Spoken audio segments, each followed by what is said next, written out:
Ya, kita berdiri di kiri kanan, ya seperti itu bagus. Yang mulia akan masuki ruangan.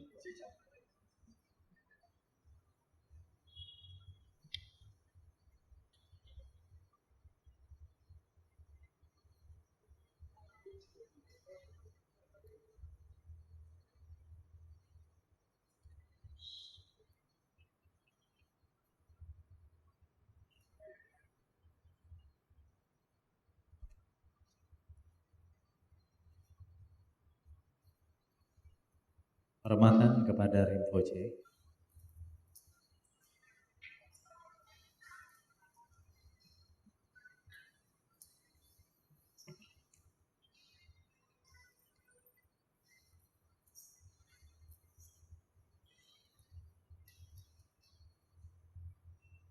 Ya, pada para umat kami persilakan untuk duduk kembali. Tema kita hari ini adalah The 37 Practice of Bodhisattva, 37 Jalan Bodhisattva. Hari ini kita akan sampaikan dhamma teachingnya dalam bahasa Tibet, diterjemahkan dalam bahasa Mandarin oleh Mr. Chan, dan nanti diterjemahkan ke dalam bahasa Indonesia oleh Bapak Dewi Nurbukiman. Ibu bapak, saudara-saudara, kita akan awali dengan pembacaan parita pembukaan. Mari kita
首先呢，今天到这里来的僧众们，还有呢，今天到这里来的法友，男男女女法友们，首先我个人呢，先祝福大家一切吉祥如意。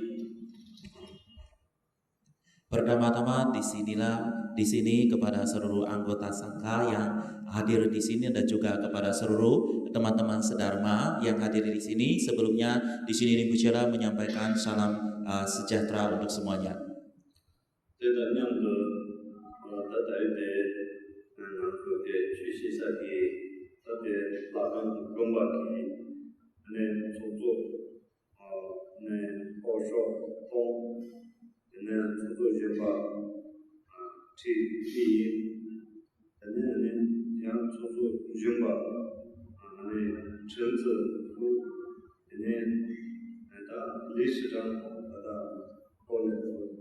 samala dene samrita shidele shiyala dene tatare chubaki de taran dene be jachenu dene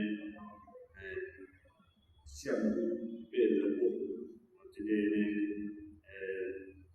ye doma dene do tichane dene de samrita dene turi tishiyaye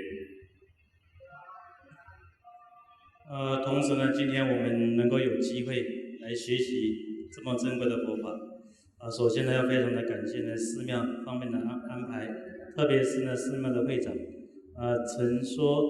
郭说洞菩萨、陈丽英菩萨、申子悟菩萨，还有理事长呢郭礼辉菩萨，以这几位呢作为代表的，大家呢都花了很多的心力。 给我们大家呢学习佛法的时候做了这么好的准备，这么美丽的佛堂，这么轻松的学习佛法，所以呢，首先呢，谢谢这几位。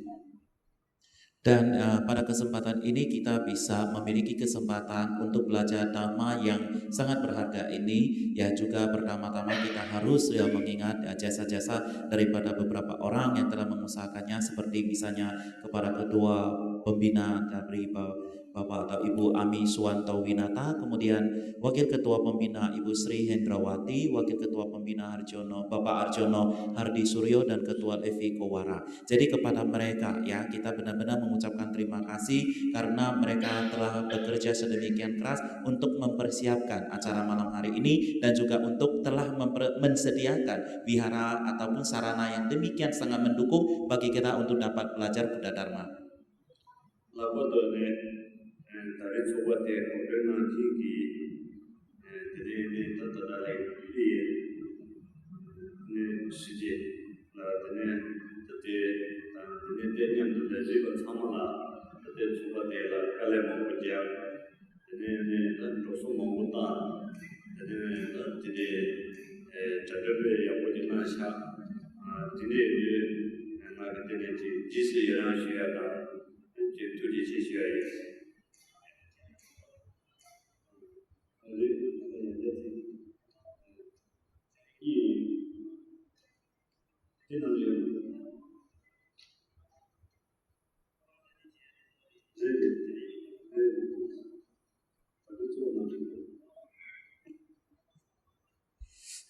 特别是呢，今天的这一次呢，佛法方面的讲解啊，主要呢中文方面还有各个方面的准备工作，主要的是依林师姐、依林菩萨做了非常多的准备以他呢作为代表的许多的工作人员呢，都花了非常多的时间、辛苦、开销所以呢准备的非常的好是我个人呢除了做随喜之外也致上了万分的感谢。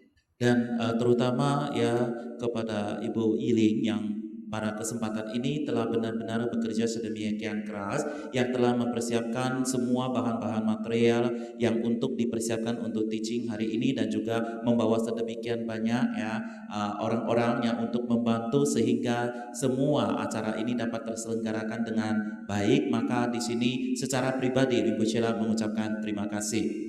Jadi sama seperti apa yang diajarkan oleh Jisun Mirarepa, dikatakan bahwasanya orang yang bertapa di puncak gunung sana beserta dengan para supporter yang mendukung sang pertapa tersebut, mereka juga sama-sama akan dapat mencapai pencerahan.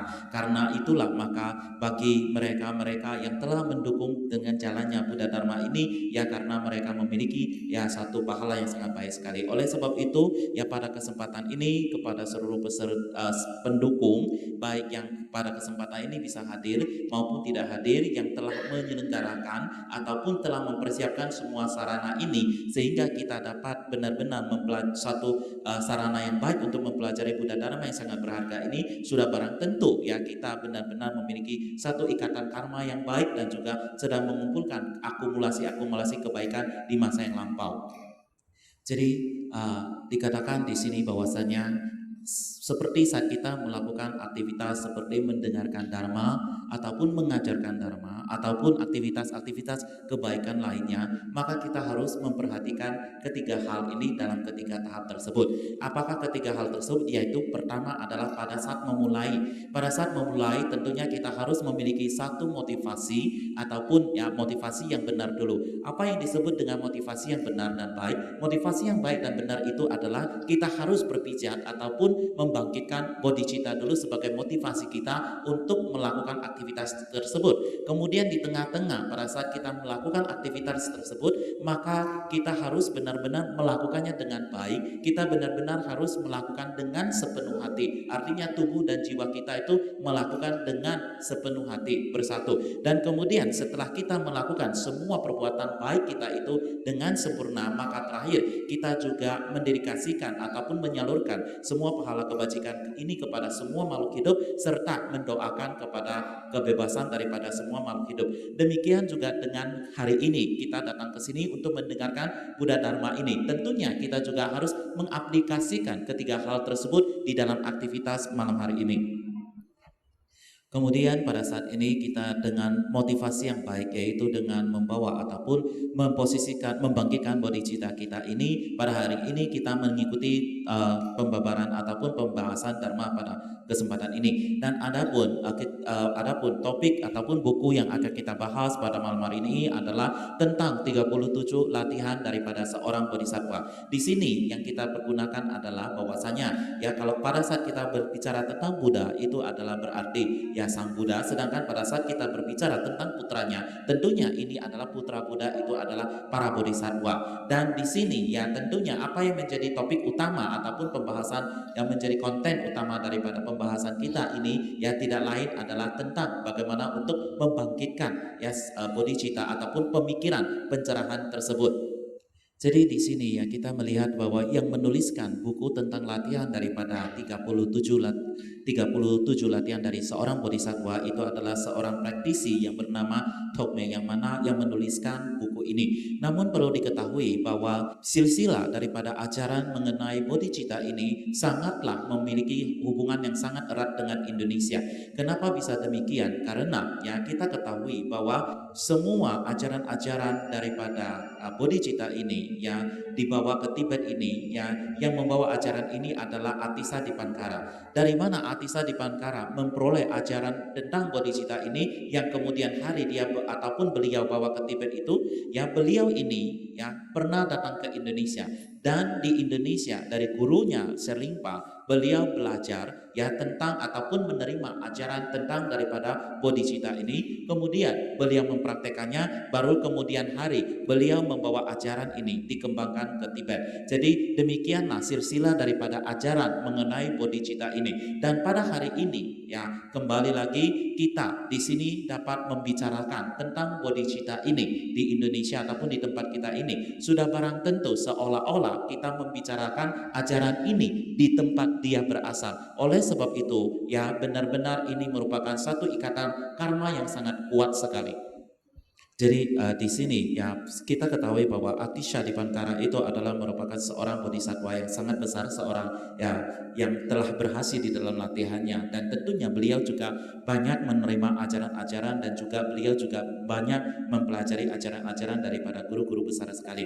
Tapi ya pada saat berbicara tentang bodhicitta, tentunya dia guru utama yang mengajarkan ajaran tentang bodhicitta ini adalah gurunya Serlingpa. Dan pada saat ya beliau mengajarkan ajaran kepada murid-muridnya, ya pada saat beliau menyebut nama-nama guru, biasanya beliau itu hanya akan merangkapkan kedua tangan bersikap anjari diletakkan di kepala dada. Tetapi pada saat beliau menyebutkan nama-nama guru-guru tertentu, beliau biasanya akan meletakkan kedua tangannya dirangkapkan dan diletakkan di atas kepala beliau ataupun di mahkota kepala beliau. Dan pada saat yang bersamaan beliau juga akan meneteskan air mata. Lalu pada kesempatan demikian ini sang murid bertanya, ya kenapa hal ini bisa terjadi? Lalu beliau mengatakan bahwa beliau ya pada saat terutama yang menyebutkan nama daripada gurunya yang Serlingpa ini, beliau bisa meneteskan air mata dan meletakkan kepalanya di atas tangannya di atas mahkota kepalanya adalah karena dari beliau ini menerima ajaran tentang bodhicitta ini, dan kemudian dengan melalui bimbingan beliau mempraktekkan bodhicitta ini, barulah beliau itu bisa memiliki bodhicitta ini. Dan juga sama seperti kita ketahui bahwasannya kenapa ajaran tentang bodhicitta ataupun gurunya Selimpa ini ya sangat spesial ataupun istimewa sekali, karena sebagaimana kita ketahui dari 84.000 ajaran yang diturunkan oleh Sang Buddha, intinya adalah tentang bodhicitta. Kemudian ya kita pada malam hari ini ya membicarakan tentang 37 latihan daripada bodhicitta bodhisattva ini, dan inti daripada bodhisattva ini ya inti daripada ajaran daripada buku ini tentunya adalah tentang bodhicitta, dan kita memiliki yang namanya 37 latihan daripada bodhisattva ini. Tentunya itu adalah kita memiliki 37 pembahasan. Namun dari demikian ini secara garis besar kita juga dapat membagi ya 3 bagian tersebut. Ya, jadi ketiga bagian tersebut itu adalah ya secara sederhana ya. Yang pertama itu tentunya adalah bagian pembukaan ataupun perkenalannya, introduction-nya. Kemudian bagian kedua ataupun inti pembahasannya, baru bagian ketiga adalah penutupnya beserta penjelasannya. Seperti buku di halaman 3 seperti yang telah dibagikan, kita bisa lihat di sana. Jadi di awalnya itu adalah dibuka dengan kata Namo Lokeswaraya. Ya, Namo Lokeswaraya. Jadi di sini dikatakan seperti Anda melihat semua fenomena tidak memiliki apapun yang disebut datang dan pergi. Namun tetap saja Anda semata-mata berjuang untuk keselamatan semua makhluk hidup. Guru tertinggi dan pelindung tertinggi Avalokitesvara padamu, secara terus-menerus saya bersujud dengan hormat dengan tubuh, ucapan, dan batin pikiran saya. Jadi dalam bab ini sebenarnya adalah kita memberikan persembahan-persembahan penghormatan kepada Avalokitesvara, dan tentunya kita mengetahui bahwa Avalokitesvara itu ataupun yang kita kenal dengan Kuan Yin Pusa itu memiliki segala macam pengetahuan dan kebijaksanaan yang luar biasa sekali. Dan di sini ya kita melihat pada bait pertama yang dikatakan bahwa Anda melihat semua fenomena tidak memiliki apa yang disebut datang dan pergi. Ini adalah kebijaksanaan daripada Avalokitesvara yang telah disampaikan kebijaksanaan tertinggi. Namun demikian berjuang untuk keselamatan semua makhluk hidup, berjuang untuk keselamatan daripada semua makhluk hidup itu adalah merupakan pengembangan daripada welas asih dan cinta kasih. Jadi kedua hal ini adalah merupakan satu hal yang paling istimewa ataupun satu hal ciri-ciri utama daripada ajaran yang ajaran daripada Mahayana. Dan oleh sebab itu pada Avalokitesvara dan juga guru yang memiliki kualitas-kualitas yang demikian, tentunya saya akan memberikan penghormatan yang sangat besar sekali. Jadi di depan buku ini ya kita selalu memberikan penghormatan kepada guru dulu. Kenapa? Apa yang sebenarnya diajarkan daripada ajaran ini. Jadi di dalam hal ini dikatakan sebenarnya apa yang ingin disampaikan di sini adalah tidak peduli apapun yang kita lakukan di dalam dunia ini ya, termasuk kita belajar Buddha Dharma, maka pertama-tama kita harus memberikan penghormatan kepada Sang Triratna dulu ataupun Sang Tiga Permata dulu. Barulah dengan demikian kita melakukan aktivitas kita. Barulah dengan demikian maka kita akan mendapatkan berkah daripada mereka. Demikian juga pada saat kita melakukan latihan-latihan meditatif, misalnya pada saat kita bangun tidur kita juga harus merenungkan dan juga respect kepada Sang Triratna. Demikian juga pada siang hari dan pada saat kita akan menjelang tidur kita harus selalu respect kepada Sang Triratna. Di sini Rinpoche juga menyampaikan bahwasanya banyak sekali orang-orang yang pada saat ini menjalankan latihan puja bakti kepada Avalokitesvara ataupun yang kita kenal sebagai Kuan Yin Pusa tersebut. Ya, hal ini adalah sangat bagus sekali karena kita memang mempunyai hubungan karma yang baik dengan Avalokitesvara itu. Namun apa yang kita lakukan adalah kita selalu di hadapan daripada berupang Avalokitesvara tersebut, kita memberikan penghormatan, kemudian kita juga melafalkan nama daripada Avalokitesvara tersebut ataupun melafalkan mantra-mantra daripada Avalokitesvara tersebut. Hal ini tentunya adalah sangat bagus sekali, tetapi ya sebenarnya kita juga harus benar-benar harus mengerti ya apa yang menjadi keistimewaan daripada Avalokitesvara tersebut dan belajar daripada keistimewaan yang dibawakan oleh Avalokitesvara tersebut, di mana kita melihat bahwa Avalokitesvara itu mempunyai ya kemampuan untuk melihat semua fenomena itu tidak datang dan pergi. Jadi artinya pada saat ini Avalokitesvara itu memiliki kebijaksanaan menembus kekosongan yang sangat luar biasa. Kemudian di sini juga dikatakan bahwasanya Avalokitesvara selalu berjuang semata-mata untuk keselamatan makhluk hidup. Jadi ini adalah merupakan kebesaran daripada welas asih yang ada di dalam diri Avalokitesvara tersebut. Oleh sebab itu,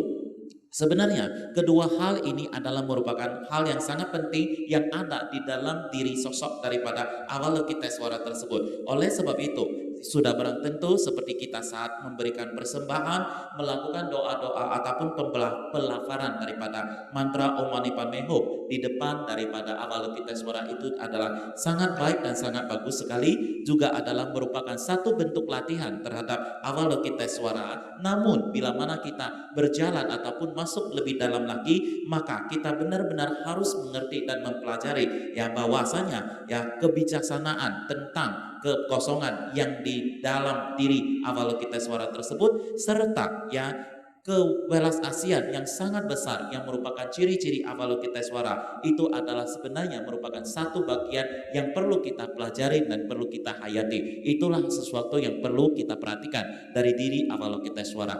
Sekarang kita coba buka di halaman 4. Di halaman 4 dikatakan bahwa sumber dari keberuntungan dan kebahagiaan semua makhluk hidup adalah berasal daripada Buddha yang maha sempurna. Dan mereka hadir karena mereka telah menyempurnakan Dharma yang sejati. Untuk melakukan hal demikian sekali lagi tergantung daripada mengetahui latihan yang sebenarnya. Karenanya latihan-latihan dari seorang bodhisattva harus dijelaskan di sini. Jadi maksudnya di sini adalah bahwasanya semua kebahagiaan, sumber kebahagiaan daripada semua makhluk hidup itu tentunya adalah daripada para Buddha. Jadi dengan demikian dikatakan bahwa Buddha itu adalah sebenarnya adalah orang yang menyelamatkan kita ataupun sang penyelamatkan bangsa, orang yang dapat menyelamatkan kita ataupun memberkahi kita dengan kebahagiaan. Lalu ya, jadi oleh sebab itu semua kebahagiaan kita ini tergantung daripada semua Buddha tersebut. Lalu semua Buddha ini juga berasal daripada mana? Semua Buddha ini tentunya juga berasal daripada Dharma-Dharma yang sejati. Jadi Dharma yang sejati ini berasal dari mana? Yaitu dari latihan bodhicitta. Jadi untuk itu ya supaya kita bisa mempraktekkan ya Dharma yang sejati, tentunya kita harus benar-benar bisa mengerti apa itu Dharma sejati, baru kemudian kita juga bisa mengetahui apa sebenarnya Dharma yang sejati, barulah kita bisa menjalankan daripada Dharma sejati itu. Dan itulah sebabnya ya pada hari ini ya kita menjelaskan Dharma sejati tentang menjalani latihan daripada seorang bodhisattva sebagai bagian daripada latihan untuk mencapai kebuddhaan tersebut. Dan kemudian ajaran yang sesungguhnya itu baru dimulai pada halaman kelima. Jadi halaman kelima dan seterusnya itu barulah merupakan ajaran ya, ajaran inti daripada tentang 37 latihan bodhisattva ini. Namun kali ini berhubung karena waktu kita juga cukup singkat, cukup padat, maka mungkin kita tidak akan bisa bahas semuanya secara keseluruhan.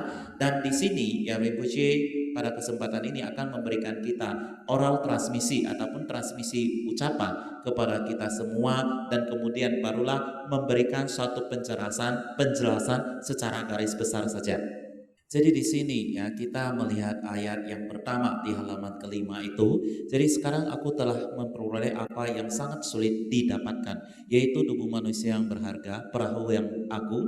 Saya harus menyeberangkan diriku dan yang lainnya dari lautan samsara. Karenanya sepanjang siang dan malam tanpa kemalasan mendengarkan, merenungkan dan bermeditasi merupakan latihan daripada seorang bodhisattva. Jadi apa yang menjadi isi daripada ayat ini adalah demikian. Pada saat ini, pada kesempatan ini ya kita dapat menjalankan praktek ataupun latihan Dharma yang membina diri. Kita memiliki sarana yang sangat baik sekali. Kita memiliki semua kondisi yang sangat baik sekali. Kita memiliki suatu tubuh yang bila mana kita melakukan purifikasi, kita dapat memurnikannya, dan kita juga dapat dengan tubuh ini memperoleh pencapaiannya. Oleh sebab itu, apa yang kita peroleh saat ini adalah merupakan suatu bentuk tubuh manusia yang sangat berharga sekali. Jadi tubuh manusia yang berharga ini adalah ibarat sebuah perahu besar besar yang dapat mengarungi dan menyeberangi sebuah lautan. Dan perahu ataupun tubuh manusia yang sangat berharga ini tentunya adalah sesuatu yang sangat sulit untuk didapatkan. Dan oleh sebab itu, ya karena saya sudah dapat memperolehnya, maka sudah barang tentu saya akan memperolehnya, saya akan mempergunakannya untuk memberikan manfaat kepada diri saya sendiri dan juga untuk memberikan manfaat kepada semua makhluk hidup. Jadi kita harus ya memikirkan hal demikian ini yang ingin memberikan pembebasan baik bagi diri sendiri dan juga kepada semua makhluk hidup. Dan dengan pemikiran demikian ini, maka sudah barang tentu kita harus menjalankan latihannya secara tidak berhenti-henti siang dan malam. Lalu bagaimana kalau kita mau menjalankan latihan yang tak terputuskan setiap siang dan malam itu? Dan tentunya kita harus tahu dulu bagaimana untuk mempraktekkan dharma itu, bagaimana kita harus bisa jalan ataupun bagaimana kita bisa menjalankan praktek dharma. Pertama-tama kita harus benar-benar mendengarkan dharma, kemudian merenungkannya, dan kemudian bermeditasikan. Demikianlah hal yang perlu kita lakukan. Jadi pada kesempatan ini kita ketahui bahwa untuk memperoleh suatu kelahiran sebagai seorang manusia itu sebenarnya adalah benar-benar sesuatu yang sangat sulit sekali.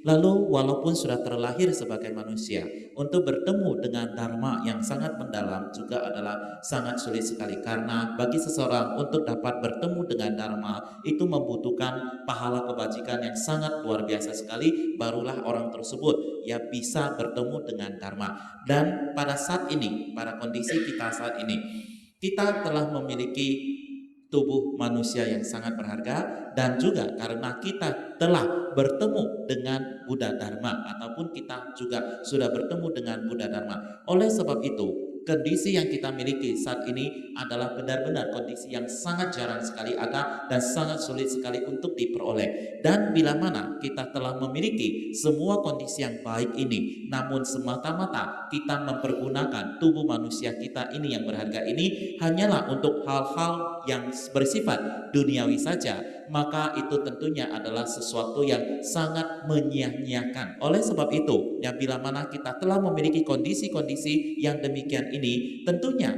kita harus melakukan sesuatu yang besar di dalam hidup kita. Kita harus melakukan sesuatu yang bermakna di dalam hidup kita. Lalu bagaimana kita harus ya bisa menjalankan demikian ataupun melakukan hal-hal besar dan bermakna ini? Tentunya pertama-tama ya kita harus belajar Buddha Dharma dulu, barulah kita bisa melakukan hal-hal besar dan bermakna tersebut. Lalu bagaimana kita harus belajar Buddha Dharma itu? Ya cara kita belajar Buddha Dharma itu tentunya haruslah menurut ya sesuai dengan 3 hal tersebut di bawah ini, seperti ya kita mendengarkan, kemudian kita merenungkan, kemudian barulah kita memeditasikannya. Kita mendengarkan artinya adalah kita mempelajari untuk mengerti Buddha Dharma tersebut, mengetahui Buddha Dharma tersebut. Kemudian dari apa yang telah kita dengarkan, baru kemudian kita merenungkan lebih mendalam untuk mengerti apa saja yang ada di dalam Buddha Dharma tersebut. Dari apa ya kemudian dari apa yang kita ketahui, kita dapatkan pemahaman dari perenungan tersebut, barulah kita bawa di dalam latihan ataupun di dalam meditasi kita demikian, di dalam praktek ataupun di dalam meditasi kita. Dengan demikian ya jadi cara kita mengikuti Buddha Dharma itu adalah menurut ketiga hal seperti yang tersebut di atas tersebut. Tetapi ketiga hal yang seperti kita sebutkan ini, yaitu mendengarkan, merenungkan, juga bermeditasikan, ini adalah merupakan satu keistimewaan dan juga kekhususan di dalam ajaran agama Buddha. Tentunya kita bisa melihat di dunia ini terdapat sedemikian banyak ajaran-ajaran agama lain seperti agama Hindu, Kristen, ya, Islam dan sebagainya. Dan tentunya semua ajaran-ajaran agama ini adalah ajaran-ajaran yang sangat baik sekali, ajaran yang dapat membantu semua makhluk hidup, ajaran yang membantu ya manusia dan semua makhluk hidup untuk memperoleh kebahagiaan kebahagiaan. Dan oleh sebab itu maka sudah seyogyanya dan sudah sepantasnya kita harus benar-benar menghormati mereka, benar-benar respect kepada mereka, karena mereka itu juga ajaran-ajaran yang baik. Namun bila mana kita mau melihat ke dalam ajaran agama Buddha terdapat suatu kekhususan, yaitu dalam ketiga hal ini, ya dalam tiga tahapan kita dalam belajar Dharma tersebut. Dan bila mana kita mau melihat sedikit membandingkan dengan ajaran agama lain, ya maka kita bisa melihat bahwa bila mana kita ibaratnya yang mengambil contoh ya agama Kristen, kita cuma melihat adanya ya satu buku kitab suci Alkitab, ya Hindu juga Weda dan seterusnya. Namun kita bisa melihat agama Buddha sendiri memiliki kitab suci yang berjumlah ratusan, ya kitab suci agama Buddha itu berjumlah ratusan, dan benar-benar banyak sekali dharma yang diajarkan oleh Sang Buddha itu, dan dharma yang diajarkan oleh Sang Buddha itu adalah benar-benar sangat luas sekali. Oleh sebab itu, ya dengan dharma yang sudah demikian besar, sudah demikian luas yang diajarkan oleh Sang Buddha itu, tentunya apakah kita semua mau mempelajarinya atau tidak, itulah sangat tergantung kepada diri kita sendiri, atau mau bermeditasi padanya atau tidak, itulah semua tergantung kepada diri kita sendiri, tergantung kepada karma kita sendiri, dan tergantung kepada pahala kebajikan kita yang telah kita kumpulkan. Namun bila mana kita benar-benar ingin menjalankan ataupun mempelajari Buddha Dharma tersebut, maka yang ketiga hal tersebut yang kita sebutkan seperti mendengarkan, merenungkan, dan juga ya bermeditasikan, itu adalah merupakan kekhususan ataupun keistimewaan Buddha yang dapat kita terapkan dengan baik. Dan kita lihat ke ayat kedua. Ayat kedua dikatakan bahwa kesenangan ataupun kemelekapan tanda teman bergerak bagaikan air, kebencian terhadap musuh bagaikan membara seperti api, kegelapan dari ketidaktahuan membuat seseorang lupa akan apa yang harus diterima dan apa yang harus ditolak. Meninggalkan tanah air yang demikian adalah latihan daripada seorang bodhisattva. Jadi isi daripada di sini ya dikatakan kepada kita yang hendaknya, yang menasihatkan kepada kita, hendaknya kita terhadap sanak keluarga dan juga teman-teman dekat itu janganlah terlalu melekat pada mereka, karena bila mana melekat pada mereka itu akan bergerak bagaikan air yang bergejolak. Sedangkan terhadap orang-orang yang kita benci juga tentunya kita jangan terlalu membenci mereka, karena itu adalah seperti api yang akan dapat membakar kita, dan di dalam kegelapan dan ketidaktahuan kita akan melupakan dan juga tidak akan bisa ingat apa sebenarnya yang baik, apa sebenarnya yang tidak baik. Kemudian meninggalkan tanah air di sini adalah meninggalkan sifat-sifat buruk kita, kualitas-kualitas buruk kita, seperti pikiran-pikiran yang negatif kita itu adalah merupakan latihan daripada seorang bodhisattva. Kemudian kita coba buka di halaman 7. Halaman 7 itu adalah merupakan ayat ketiga. Ayat ketiga itu adalah meninggalkan tempat yang merugikan, penderitaan secara berangsur-angsur berkurang. Dengan tidak dikacau oleh aktivitas, kebajikan kita akan meningkat secara alamiah. Melalui kesadaran yang jelas, keyakinan pada Dharma akan lahir. Tinggal di tempat yang terpencil adalah latihan dari seorang bodhisattva. Apa yang diajarkan di dalam ayat ini adalah demikian. Artinya kita diharapkan untuk dapat meninggalkan tempat-tempat yang merugikan. Apa yang disebut tempat-tempat yang merugikan? Sebenarnya hal ini telah dijelaskan di depan. Sebenarnya apa yang perlu kita tinggalkan itu adalah ketiga racun kita, yaitu perasaan dengki kita, perasaan benci kita, dan juga perasaan keserakahan kita, keserakahan, kebodohan, dan juga kebencian kita. Inilah yang sangat merugikan kita. Dan bila mana kita dapat meninggalkan ketiga hal tersebut, maka kilesa ataupun kekotoran batin kita, kegalauan batin kita akan secara berangsur-angsur berkurang. Dan dengan demikian kita juga diharapkan untuk dapat meninggalkan segala kondisi kekacauan. Apa itu kondisi kekacauan? Yaitu kilesa-kilesa kita, seperti marah ataupun kebencian, kebodohan, maupun juga maupun keserakahan kita. Bila mana kita benar-benar dapat meninggalkan semua kekacauan-kekacauan ini, maka aktivitas kebaikan kita itu akan secara alamiah akan terus-menerus meningkat. Dan dengan meningkatnya, kedua, dengan meninggalkan hal-hal tersebut, meninggalkan hal-hal yang merugikan kita, secara otomatis maka kita akan memiliki waktu untuk menjalankan latihan ketiga hal yang kita sebut di atas, seperti mendengarkan, merenungkan, dan juga bermeditasi di atasnya. Dan setelah kita melakukan ketiga hal aktivitas tersebut, yaitu mendengarkan, merenungkan, dan bermeditasi, maka secara otomatis kilesa ataupun kegalauan batin kita itu akan semakin terkikis, semakin habis. Dan dengan semakin terkikisnya kilesa ataupun kegalauan batin kita itu, maka otomatis kita akan semakin mudah untuk mengerti dharma itu, ya semakin gampang bagi kita untuk mengerti dharma itu. Dan ini adalah merupakan latihan daripada bodhisattva tersebut. Dan tentunya bagi seorang yang praktisi yang mempunyai tingkatan kapasitas yang tinggi, tentunya dalam kondisi demikian ini mereka akan meninggalkan tempat keramaian, kemudian akan menjalankan suatu tapa ataupun retreat di gunung-gunung atau di gua-gua. Namun sudah barang tentu kita yang sebagai perumah tangga, kita tidak akan dapat melakukan hal demikian.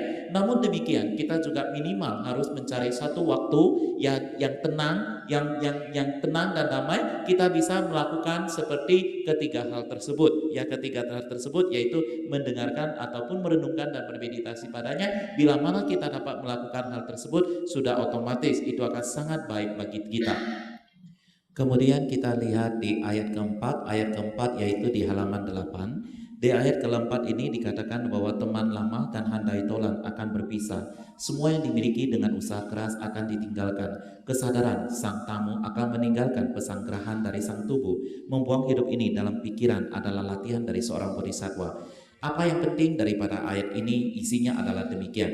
Ya, kita mempunyai orang-orang dekat seperti keluarga, seperti teman dekat, dan seperti teman lama, dan sebagainya. Namun demikian, semua orang tersebut ya pada akhirnya juga akan berpisah satu demi satu. Artinya semua keluarga kita, semua teman-teman kita, pada akhirnya kita juga akan berpisah dengan mereka. Demikian juga dengan usaha yang sulit, dengan usaha susah payah kita mengumpulkan ya kekayaan, ya mengumpulkan semua harta benda, dan pada akhirnya pada saat kematian menjelang kita juga akan meninggalkan ataupun berpisah dengan kekayaan yang kita kumpulkan tersebut. Oleh sebab itu ya demikian juga dengan tubuh kita yang selalu kita jaga dengan baik. Ya, ini adalah ibarat seperti guest house ataupun hotel. Sedangkan kesadaran kita itu adalah ibarat tamu yang tinggal di dalam hotel tersebut. Pada suatu ketika sang tamu hotel ini pun akan juga meninggalkan hotel yang ditempatinya. Oleh sebab itu maka terbaik itu terhadap teman dekat, terhadap teman lama, terhadap keluarga, maupun terhadap kekayaan serta terhadap tubuh jasmanian kita. Ya, kita haruslah sedikit demi sedikit untuk melepaskan kemelekatan terhadap mereka, dan ini adalah merupakan suatu hal yang sangat penting sekali. Coba kita lihat ke halaman 9 ayat kelima. Ayat kelima di sana dikatakan ketika Anda bersekutu dengan seseorang dan ketika racunmu meningkat, ketika aktivitas mendengarkan, merenungkan dan bermeditasi berkurang, kemudian mereka menghancurkan cinta kasih dan belas asih, meninggalkan teman-teman buruk, demikian adalah latihan daripada seorang bodhisattva. Dari ayat kelima ini dikatakan bahwasanya bila mana kita berbaur ataupun berteman dengan orang-orang jahat ataupun teman yang tidak baik, teman yang jahat, maka secara otomatis ketika racun yang ada di dalam diri kita seperti keserakahan, kebencian, dan juga ya ketidaktahuan kita akan meningkat, dan ya ketertarikan kita terhadap dharma dan waktu kita terhadap menjalankan ketiga hal seperti mendengarkan, merenungkan, dan juga memeditasi pada dharma itu semakin berkurang, dan minat kita terhadap dharma juga semakin berkurang. Dan demikian juga dengan batin di dalam diri kita. Batin di dalam kita yang memiliki belas asih dan cinta kasih itu juga semakin berkurang. Ini semua tentunya adalah merupakan pengaruh daripada teman-teman yang buruk tersebut. Ya, untuk meninggalkan teman-teman yang buruk demikian ini adalah merupakan latihan daripada seorang bodhisattva, atau seseorang bodhisattva menjalankan latihan adalah sangat penting untuk meninggalkan teman-teman yang demikian ini. Jadi kita kemudian ke halaman 10 ya, buku yang dibagikan ayat ke-6 dikatakan di sini, ketika Anda bersandar pada seseorang dan pelanggaran-pelanggaran Anda berakhir dan nilai-nilai positif meningkat bagaikan bulan yang membesar, seorang teman spiritual sejati yang demikian dihargai jauh melebihi tubuh kamu. Tubuh kamu sendiri adalah latihan daripada seorang bodhisattva. Jadi di sini isinya ataupun dikatakan bahwasanya bila mana kita berteman dengan seseorang, tentunya di sini adalah teman yang baik, maka ya bila mana kita bergaul dengan orang demikian, maka semua hal-hal negatif ataupun negativitas yang ada di dalam diri kita semakin menurun ataupun semakin berkurang. Kemudian pahala kebajikan kita, kualitas-kualitas positif kita juga semakin meningkat. Dan teman yang demikian ini sebenarnya adalah benar-benar teman yang sangat penting yang harus kita temani, dan tentunya kita harus benar-benar banyak belajar daripada beliau.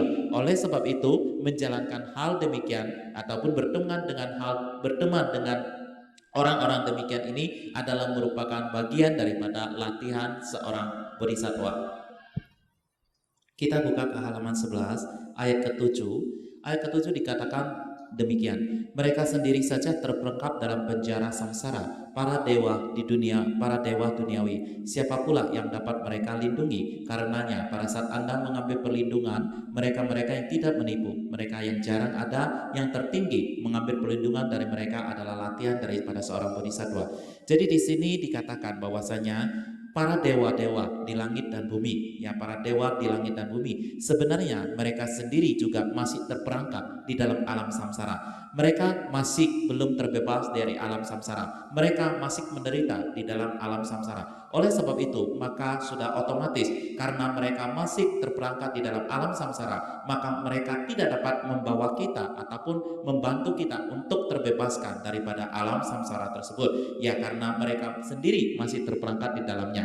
Oleh sebab itu, pada saat kita mencari perlindungan, tentunya kita harus mencari perlindungan yang benar-benar dapat membawa kita ataupun membebaskan kita daripada alam samsara ini. Di samping daripada itu, juga kita harus mencari perlindungan pada mereka yang tidak pernah menipu siapapun ataupun tidak pernah membohongi siapapun. Lalu perlindungan yang demikian ini adalah siapa? Tentunya perlindungan yang demikian ini adalah Sang Triratna ataupun Sang Tiga Permata tersebut yang melakukan perlindungan ataupun mencari perlindungan kepada hal-hal demikian. Inilah adalah merupakan latihan daripada seorang bodhisattva. Jadi bila mana kita memberikan persembahan-persembahan kepada dewa, kemudian kita juga mungkin ya berdoa memohon kepada dewa untuk memberikan bantuan kepada kita, ya mungkin saja dewa dapat membantu kita membuat semua usaha kita lancar ataupun yang memperlancar apa yang kita inginkan, kemudian juga bisa memberikan kita sedikit keberuntungan dan sebagainya, ya itu boleh-boleh saja kita lakukan. Namun satu hal adalah mereka ya tidak akan dapat memberikan kita suatu pembebasan daripada alam samsara ini. Dan siapa pula yang dapat memberikan kita pembebasan dan juga tidak menipu kita ataupun tidak membohongi kita adalah Sang Triratna. Kenapa kita menyebutkan Sang Triratna itu tidak akan pernah membohongi ataupun menipu kita, karena kita bisa melihat bahwa Buddha sendiri itu adalah sang penunjuk jalan yang menunjuk jalan itu sendiri juga sudah mencapai pencerahan. Kemudian ya Dharma itu adalah jalan yang ditujukan oleh Sang Buddha itu sendiri, dan Sangha itu adalah orang yang menemani kita untuk menjalani jalan tersebut. Oleh sebab itu maka kita katakan Sang Triratna itu adalah tidak pernah membohong. Jadi pembahasan kita sampai di sini. Mungkin saat ini adalah kita masuk ke sesi tanya jawab. Nah, saudara-saudara, kini tiba saatnya kita menuju tanya jawab. Apabila Anda ingin bertanya dalam bahasa Indonesia silakan, mau bahasa Mandarin silakan, mau bahasa Tibet juga bagus. Wah, susah ya. Ya, silakan kalau ada yang mau langsung, ada. Kalau tidak ada, saya bacakan dulu satu pertanyaan yang sudah masuk. Sudah ada beberapa pertanyaan, tapi saya awali dulu. Nanti saya sampaikan kepada Pak Tukiman ini ya pertanyaannya. Ditolong di-translate. Omitofo Rinpoche, mohon petunjuk Rinpoche. Ini menurut ajaran agama Buddha, kita kan harusnya banyak berbuat kebajikan. Tapi kenapa ya kita sering menemukan orang yang baik, itu malah umurnya pendek, nggak panjang, dan banyak rintangan dalam hidupnya. Apa ini yang disebut dengan karma? Tapi kan seharusnya karma baik itu mendatangkan kebaikan. Nah, terus pertanyaannya adalah begini, apa sih sebetulnya karma itu? Orang udah berbuat baik tapi hasilnya tidak baik. Kemudian bagaimana caranya untuk merubah, saya kira ya, dan cara mengikis karma buruk kita, yaitu caranya bagaimana. Baik, Kangen Rinpoche Omitofo.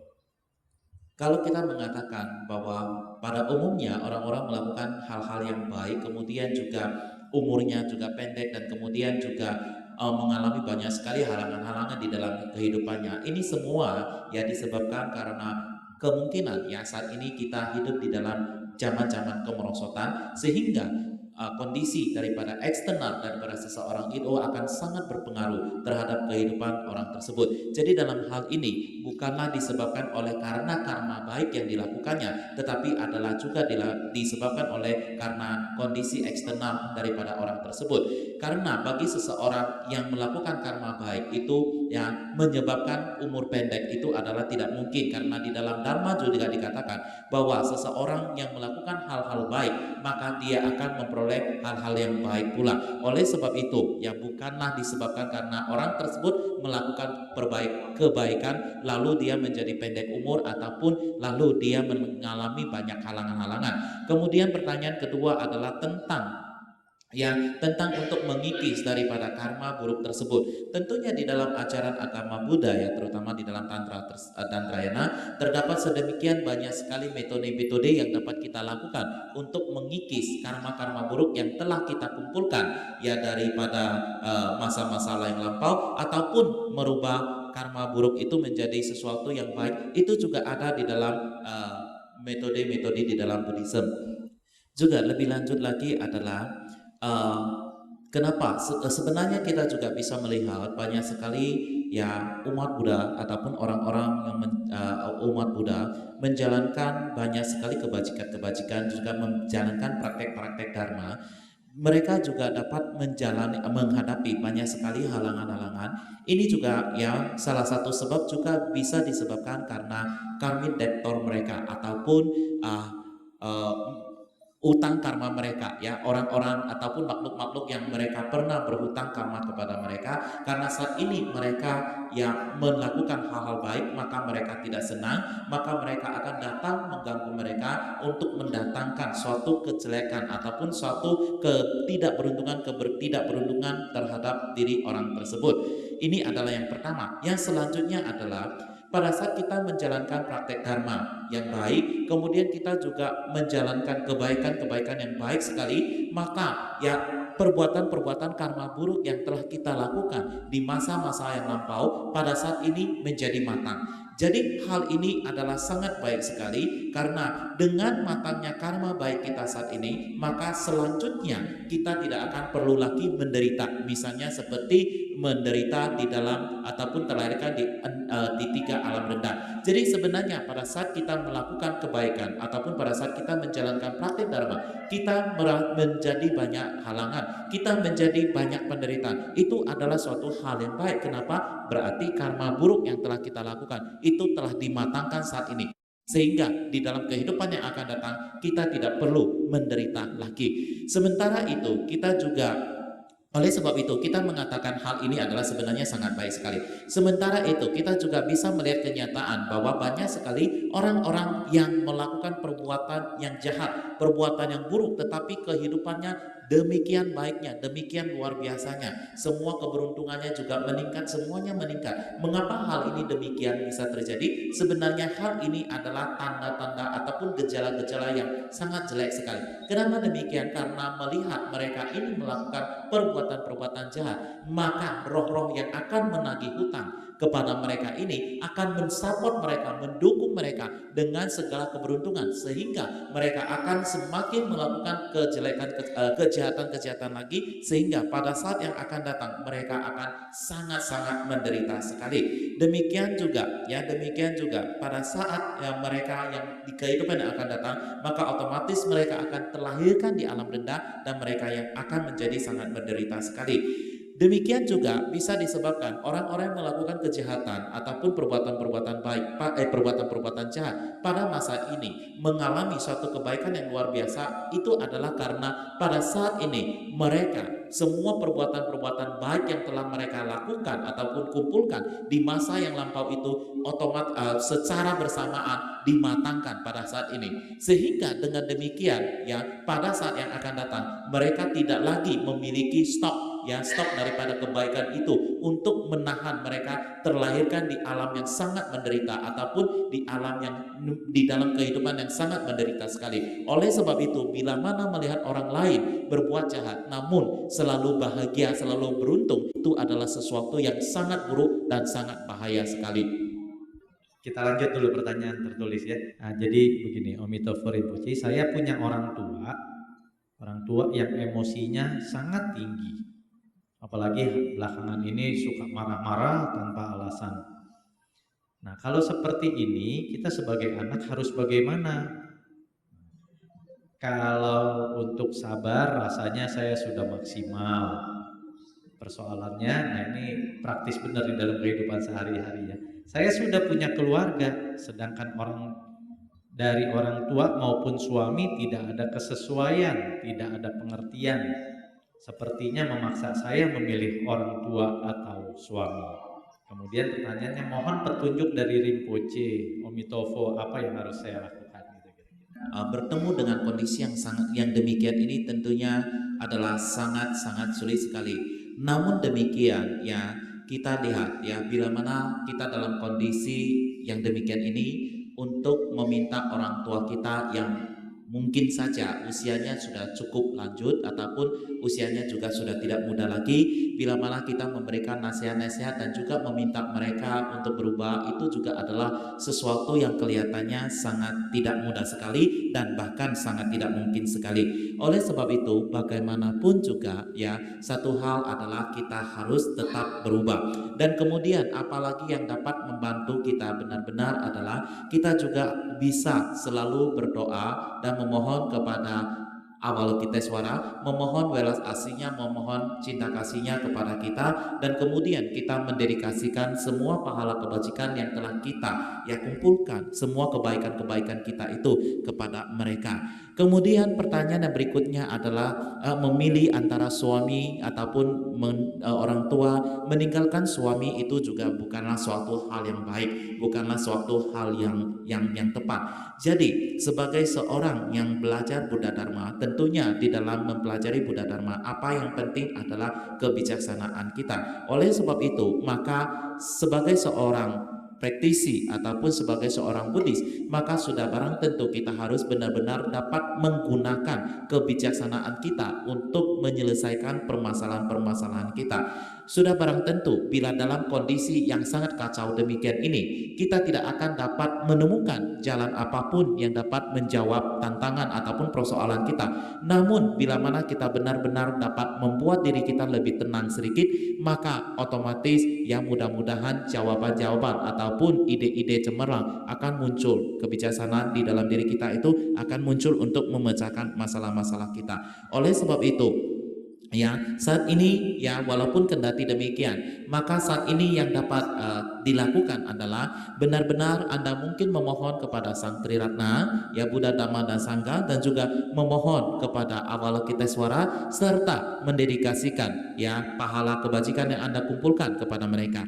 Juga dengan dalam proses memohon kepada Sang Triratna dan juga memohon kepada Sang Avalokiteswara, bisa juga Anda diberkati dengan kebijaksanaan sehingga Anda juga dapat menemukan jawaban yang dapat menyelesaikan persoalan-persoalan Anda tersebut. ya dengan demikian ya ada satu istilah yang mengatakan selagi ada dharma pasti ada caranya, ya selagi ada dharma pasti ada caranya. Oleh sebab itu dengan hati yang penuh dengan bakti dan devosi, benar-benarlah berdoa ataupun memohon kepada Avalokitesvara dan juga mendedikasikan semua pahala-pahala kebajikan yang telah dikumpulkan. Dan di sini Rinpoche juga tentunya ya akan mendoakan dan juga mendedikasikan pahala kebajikan. Dan juga kondisi yang demikian ini sebenarnya juga dapat mengingatkan kepada kita. Apa yang dia dapat ingatkan kepada kita adalah bahwa saat kita masih muda, benar-benarlah kita harus belajar, benar-benarlah kita harus berlatih. Karena apa? Karena nantinya suatu ketika kita juga akan tua dan kita juga akan menghadapi emosi yang demikian. Bila mana saat itu kita sudah tidak akan dapat berubah lagi. Oleh sebab itu, maka selagi kita masih muda saat ini, sudah barang tentu ini ya benar-benar menjadi perhatian kita untuk bisa lebih ya rajin dan melakukan upaya untuk berlatih belajar Dharma. Jadi oleh sebab itu maka pada saat ini seyogyanya kita benar-benar rajin-rajinlah selalu melafalkan nama Buddha, selalu membaca nama Buddha ataupun selalu membacakan mantra. Dengan selalu melakukan hal demikian ini, maka secara otomatis kita akan terbangun suatu kebiasaan untuk melafalkan nama Buddha ataupun melafalkan mantra tersebut. Dan dengan demikian maka bila mana kita tua, maka kita bisa memiliki kebiasaan yang baik tersebut. Bila mana tidak, maka pada saat kita tua akan sangat sulit sekali. Kebiasaan-kebiasaan kita emosional akan sangat luar biasa. Kita akan memiliki banyak pikiran-pikiran yang amburadul yang tidak pasti, kita juga akan sangat mudah terkacaukan, takut ini takut itu, sehingga pada saat kita tua kita akan benar-benar menjadi seorang yang emosional, suka marah-marah dan seterusnya. Oleh sebab itu pada saat yang demikian ini, bila mana kita sudah tua, semua persoalan itu muncul. Bagaimana kita menyelesaikannya? Sudah sangat sulit sekali, sudah terlambat, semuanya sudah terlambat. Saat itu semuanya sudah sangat sulit sekali kita perbaiki. Ya oleh sebab itu maka pada saat ini bagi kita masih bisa menjalankan praktek Dharma, kita prakteklah seperti membacakan nama Buddha semakin sering, ya sesering mungkin. Buatlah dia jadi kebiasaan melafalkan nama Buddha, melafalkan mantra dan sebagainya. Bila mana tidak, kita akan membawa kebiasaan marah-marah emosional sampai tua. Bila mana kita bisa melafalkan Buddha, maka kita akan membawa kebiasaan-kebiasaan yang baik ini sampai tuanya, sehingga pada masa tua kita bisa dengan tenang melafalkan nama Buddha, kita bisa dengan tenang melafalkan mantra, kita bisa melewati hari-hari tua kita dengan tenang. Dan ini pula lah yang sering sekali Rinpoche menasihati kepada ataupun memberikan advice, nasihat kepada teman-teman yang ditemuinya. Ya, cukup jelas ya dengan jawabannya. Mungkin kalau kita sambung dari pernyataan yang tadi 37 itu, saatnya kita hari ini mendengarkan, kemudian kita merenungkan dan bermeditasi supaya kita bisa praktek Dhamma dalam kehidupan sehari-hari. Ini sebetulnya pertanyaan tertulis ada beberapa nih, saya sampaikan lagi deh. Yang satu yang agak sederhana tapi lumayan. Jadi pertanyaannya seperti ini. Kita ya hampir sama seperti tadi, baca Liam Keng kali ini. Apakah bisa membersihkan badan kita dari magic, dari black magic loh, dari guna-guna gitu. Dengan kenapa kita baca Liam Keng tapi sering susah? Apakah karena diguna-guna gitu kira-kira? Ya silakan. Sebenarnya bila mana kita ya bacakan Nincing ya ataupun melafalkan sutra-sutra itu tidak akan mendatangkan musibah, justru ya namun satu hal adalah kita harus benar-benar melafalkan sutra itu dengan penuh devosi, bakti dan juga keyakinan. Dan saat kita melafalkan sutra-sutra tersebut, tentunya kita akan mendapatkan berkah daripada para Buddha dan para Bodhisattva. Oleh sebab itu, tentu dengan aktivitas daripada melafalkan sutra-sutra ataupun membacakan sutra-sutra tersebut bisa membebaskan seseorang daripada pengaruh misalnya guna-guna tersebut. Namun ada syaratnya. Kita harus waktu Nincing itu harus benar-benar mempunyai keyakinan yang tinggi, harus benar-benar mempunyai devosi ataupun bakti yang besar, juga harus benar-benar fokus. Bukan hanya mulut saja yang baca tapi hati tidak ada di sana. Kalau hanya mulut saja baca, hati tidak di sana, tentunya juga tidak ada manfaatnya. Oke. Oleh sebab itu pada saat kita melafalkan sutra, maka mulut melafalkan sutra, hati juga harus melafalkan sutra. Bila mana mulut melafalkan sutra, hati kita entah melayang kemana, ya, mengembara kemana, itu sebenarnya sudah tidak hitung. Selanjutnya menarik sekali, ini dua pertanyaan satu makna kira-kira. Kenapa manusia tidak pernah puas, Rinpoche? Yang telah dimiliki masih kurang terus, sampai mengakibatkan rumah tangga sampai berantakan, anak-anak sampai broken home, dan sampai materi yang dimiliki habis semua. Sedangkan manusia meninggal tidak membawa semua yang dimilikinya, hanya badan yang dia bawa. Ini saya kira, ya badan pun dia tidak bawa harusnya. Ini senada dengan ini. Sebagai manusia awam, kita seringkali dibiasakan untuk memperoleh yang bagus-bagus, yang baik, lebih baik lagi. Misal sudah mempunyai ini HP yang murah, pingin HP yang bagus. Mobil yang sudah punya yang sederhana, pingin yang bagus. Melihat lawan jenis, pingin lagi. Dan itu muncul secara alami. Kalau kita bekerja gaji udah 5 juta, pingin lagi yang 10 juta dan sebagainya. Nah, sebetulnya dalam Dharma apa yang harus kita lakukan dalam kehidupan sebagai umat awam ini? Jadi di dalam pertanyaan pertama, ya jawaban untuk pertanyaan adalah kita sebagai manusia, dan di dalam pelajaran tentang alam kehidupan kita mengerti adanya 3 jenis alam kehidupan, yaitu sugati bumi, kama sugati bumi, dan juga ya kama sugati bumi, ya dugati bumi. Dari satu kehidupan yang lain, kita sudah terbiasa dengan bersifat serakah, terus mengumpulkan, sehingga pada suatu saat untuk langsung mau merubah suatu keserakahan itu adalah tidak mudah. Oleh sebab itu, maka kita yang sudah menyadarinya, maka adalah harus secara pelan-pelan kita harus merubah keserakahan kita sendiri untuk bisa memiliki satu kepuasan di dalam diri kita. Dan dengan memiliki kepuasan di dalam diri kita, barulah kita benar-benar dapat memperoleh satu kebahagiaan di dalam diri kita. Mengenai pertanyaan kedua adalah kita sebagai seorang Buddhis, artinya adalah kita sebagai orang yang belajar tentang Buddha Dharma, praktisi daripada seorang Buddhis. Kita hidup di dunia ini bukanlah berarti bahwa kita tidak membutuhkan hal-hal seperti mobil, rumah, pakaian, pekerjaan, dan sebagainya.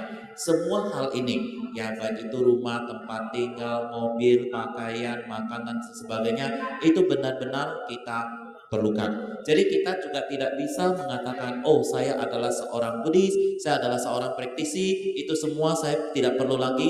Itu juga tidak benar.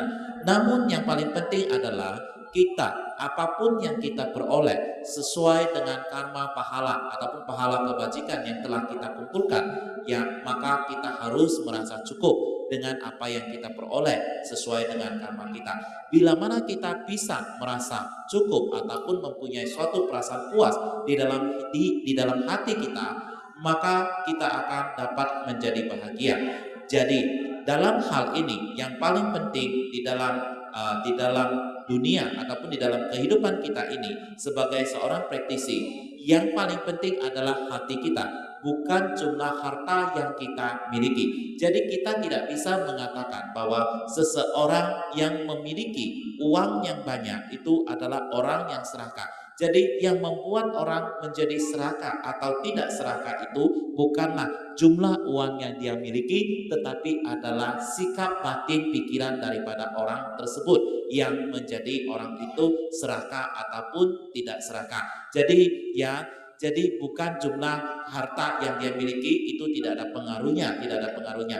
Oleh sebab itu sekali lagi di sini ditekankan, sebagai seorang umat Buddha kita tetap membutuhkan semua kebutuhan hidup kita seperti mobil, pekerjaan, pakaian, tempat tinggal dan sebagainya. Namun yang paling penting adalah apapun yang kita peroleh, apapun yang kita dapatkan sesuai dengan pahala kebajikan yang telah kita tanam, sesuai dengan daya upaya kita, maka kita harus merasa bersyukur, kita harus merasa cukup dan menghargainya.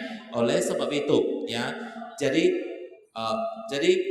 kita benar-benar sebagai seorang Buddha ya harus mempunyai suatu sikap mental yang demikian.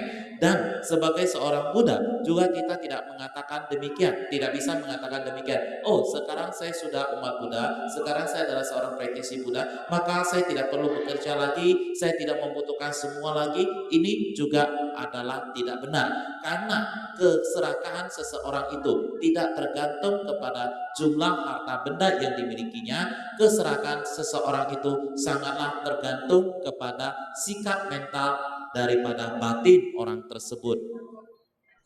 Mohon maaf kalau pertanyaan yang lain kita simpan untuk besok ya, kita diskusi lanjutan besok. Tapi ini ada satu pertanyaan dari saudara kita nih yang besok tidak hadir, karena besok harus pergi ke Surabaya ya Pak ya. Jadi kita tanyakan aja langsung. Pertanyaannya sederhana, tapi penting sekali untuk kita semua. Banyak orang percaya bahwa belajar sendiri itu sudah bisa. Belajar agama Buddha. Buat apa kita ke wihara atau mendengarkan dhamma? Nah, itu saja pertanyaannya. Kenyataan ini benar atau tidak? Sebenarnya bagaimanapun juga pertama-tama kita harus ke wihara untuk mendengarkan dharma dulu, untuk belajar dharma dulu. Barulah kita bisa melakukan aktivitas seperti yang merenungkan, juga bermeditasi padanya. Bila mana kita tidak mendengarkan dharma sama sekali, apa yang bisa kita renungkan, apa yang bisa kita meditasikan? Ya, jadi kesimpulannya gitu Pak, kita tetap perlu ke wihara, mendengarkan dulu, merenungkan, meditasi. Oke, pertanyaan selanjutnya nanti besok ya kita lanjut. Besok kita masih ada acara jam 2 mulai sampai jam 6 sampai jam 7 nanti kita katina. Mudah-mudahan kita bisa kasih tahu saudara-saudara teman kita yang lain untuk ikut hadir. Jadi hari ini kita cukupkan sampai di sini. Terima kasih semuanya. Kita akan tutup kembali dengan doa atau pelimpahan jasa. Itu di lembaran yang sudah dibagikan di saudara-saudara juga. Kita bisa mengikuti.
Ya, dengan demikian sampai di sini acara kita malam hari ini.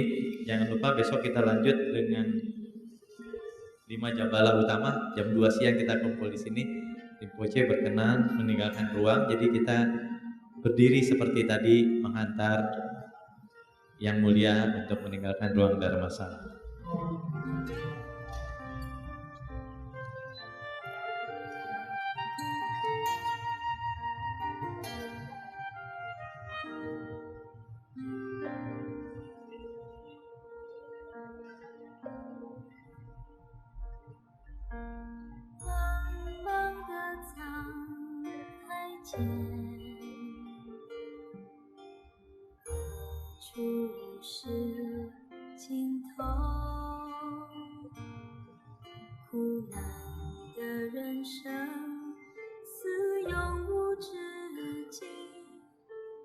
何时才能得解脱？